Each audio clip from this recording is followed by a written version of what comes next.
জেলা সেক্রেটারি, জেলা office secretary মানে বিপনাথ বর্মনের কাছে এসেছি, আমরা সম্মাননা জ্ঞাপন করলাম। এবারে আমাদের সর্বভারতীয় রাজবংশী মঞ্চের সেক্রেটারি ডক্টর পরিতোষ বর্মন দু চারটি কথা বলবেন।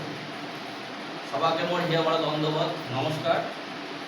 আজকে আমরা খুবই খুশি যে আজকে আমরা ভারতীয় জনতা পার্টির কুচবিহার জেলা অফিসে এসে আমাদের যে মানি ডাঙ্গরিয়া শ্রী দীপনাথ বর্মন এবং আমাদের বন্ধুবর, আমার ক্লাসমেট সুশান্ত, আমরা একসঙ্গে আমরা কলেজ জীবন শেষ করেছি। তারপর উনি ওনার শিক্ষকতা জীবনে যেমন যুক্ত হন, তার সঙ্গে ভারতীয় জনতা পার্টির একজন সুদক্ষ কর্মী, একজন নিষ্ঠাবান কর্মী, যার নেতৃত্বে আজকে কোচবিহার জেলার যে পরিবর্তনের যে কাণ্ডারি হিসাবে তিনি যেভাবে ভূমিকা গ্রহণ করেছেন, আমাদের সর্বভারতীয় রাজবংশী মঞ্চের পক্ষ থেকে আমরা তাকে অনেক শুভেচ্ছা অভিনন্দন জানাই।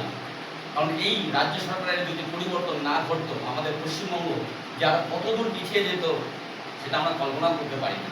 চারিদিকে যেভাবে ক্ষমতার অপব্যবহার, যেভাবে গুন্ডারাজ, যেভাবে দুর্নীতি, শিক্ষা ব্যবস্থায় যেভাবে অবক্ষয়ের শিকার হয়েছিল, যেভাবে ভূমিপুত্র মানুষগুলো কাজের অভাবে পরিযায়ী শ্রমিকে পরিণত হচ্ছিল, সেই জায়গা থেকে আমাদের এই বন্ধুবর দীপনাথ বর্মন জেলা বিজেপির একজন সুদক্ষ নেতৃত্ব হিসাবে যেভাবে কাজ করে গেছেন, নিরলসভাবে পরিশ্রম করে গেছেন, যার ফল এই কোচবিহার জেলাবাসী দেখেছে।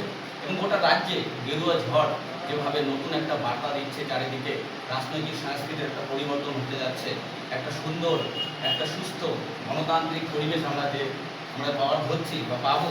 আগামী দিনে প্রত্যেকটা যে আমাদের যে উন্নয়নের যে কর্মফলগুলো যে আমরা যদি পাই এনার হাত ধরে, আমরা সেটাই আঠেরো আবদার করি, যাতে এই বন্ধুবর এই জেলার একজন সুদক্ষ নেতা হিসাবে তিনি যাতে আমাদের জাতিমাটির কাছে অনেকটা আশা হয়ে ওঠেন, যে আশাগুলোর জন্য আমরা দীর্ঘদিন ধরে আমরা অপেক্ষা করছি। আমরা চাই উত্তরবঙ্গে এইমস হোক, আমরা চাই উত্তরবঙ্গের মানুষের জন্য সঠিকভাবে যে পরিষেবাগুলো আছে সেখানে যাতে কোনো দুর্নীতি হস্তক্ষেপ না হয়, স্কুলের শিক্ষা ব্যবস্থা যত আগের জায়গায় ফেরত আসে, সেরকম আমরা অনেকগুলো আশা আকাঙ্ক্ষা নিয়ে আমরা আজই আমাদের অফিস সেক্রেটারি ডিস্ট্রিক্ট বিজেপির কোচবিহারে আমরা 8 জন আবদার করি, ওনার দীর্ঘ রাজনৈতিক জীবন অনেক সুস্থ এবং সুন্দর হয়ে উঠুক, এবং তার সুস্থ আমরা দিকগুলো আমরা ওনার হাত ধরে আমরা আশা করছি।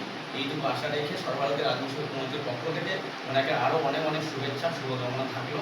সবাইকে ধন্যবাদ।